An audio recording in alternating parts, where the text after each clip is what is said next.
Wal ikhlasu ala salasi darajat. Ikhlas itu ada 3 tingkatan. Darajatul awam wal khawas wa khawasil khawas. Ikhlas tingkat awam, basic. Wal khawas tingkat khusus, intermediate mungkin. Wa yang khusus diantara yang khusus, advance. Sama seperti puasa ya.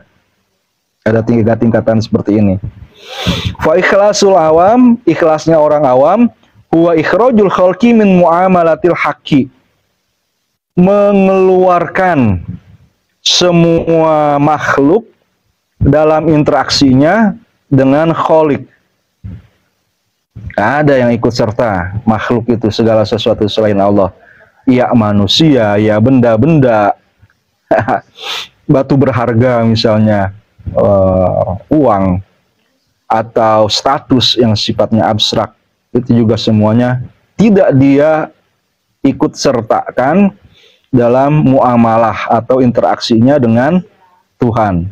Itu disebut sebagai keikhlasan tingkat awam. Ini sakti sekali ini penjelasan dari Ibnu Ajibah ini.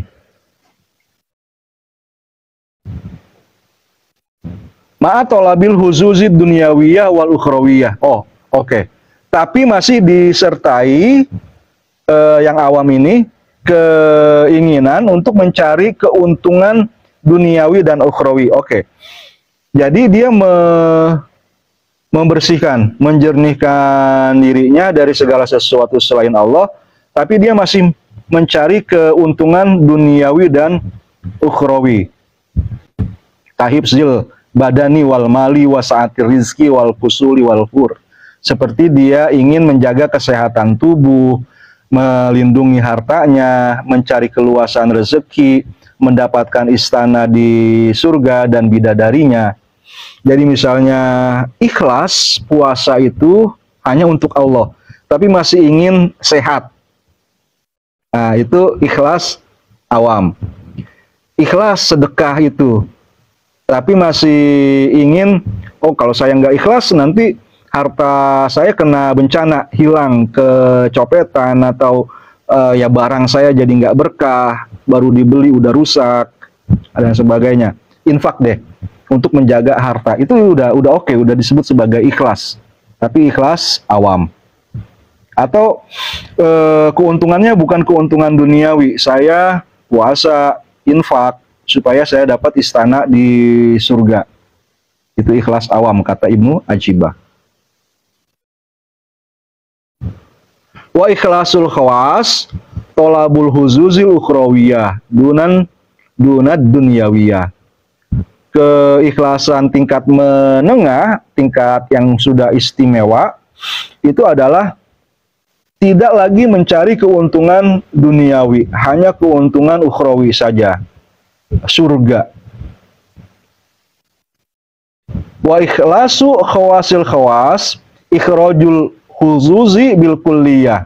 Sedangkan keikhlasan orang yang sangat-sangat istimewa adalah dia menanggalkan semua keuntungan secara total. Fa ibadatuhum tahqiqul ubudiyah. Mereka beribadah itu hanya demi membuktikan bahwa mereka adalah hamba Allah. Wal qiyamu biwazaifir rububiyah, dan melaksanakan kewajiban-kewajiban yang sudah ditetapkan oleh Tuhan. Au mahabbatan wa syauqon, atau bolehlah masih mencari keuntungan tapi tidak lagi berupa surga, tapi merupakan cinta dan kerinduan ila ru'yatihi, untuk melihat Allah. Kama qala Ibnul Farid, sebagaimana dikatakan oleh Ibnul Farid, laisa su'li minal jinani na'iman ghairu anni uhibbuha li'araka. Allah, aku nggak minta, nggak mohon surga kepadamu karena aku pikir bahwa surga itu nikmat. Aku memohonnya karena ya aku menyukai surga, karena di situ aku bisa melihatmu. Ya, diminta juga surga sebagai instrumen, sebagai tempat, wadah, fasilitas untuk bisa melihat Allah. Wa qala akhar, ada sufi yang lain yang berkata, kulluhum ya'buduna min khaufin narin. Mereka semua beribadah karena takut neraka. Wa yarawnan najata hazzan jalila, dan melihat keselamatan di akhirat itu sebagai keuntungan yang sangat besar. Au bi ayyaskunul jinana, atau supaya bisa tinggal di surga. Wa yadhau fi riyad wa yashrabus salsabila, sehingga mereka bisa berada di telaga dan meminum air salsabila. Laisa li fil jinani wan nari ra'yun, aku enggak melihat surga dan neraka. Ana la abtagi bihubbi badila, aku tidak mencari pilihan opsi yang lain selain cintaku kepadamu.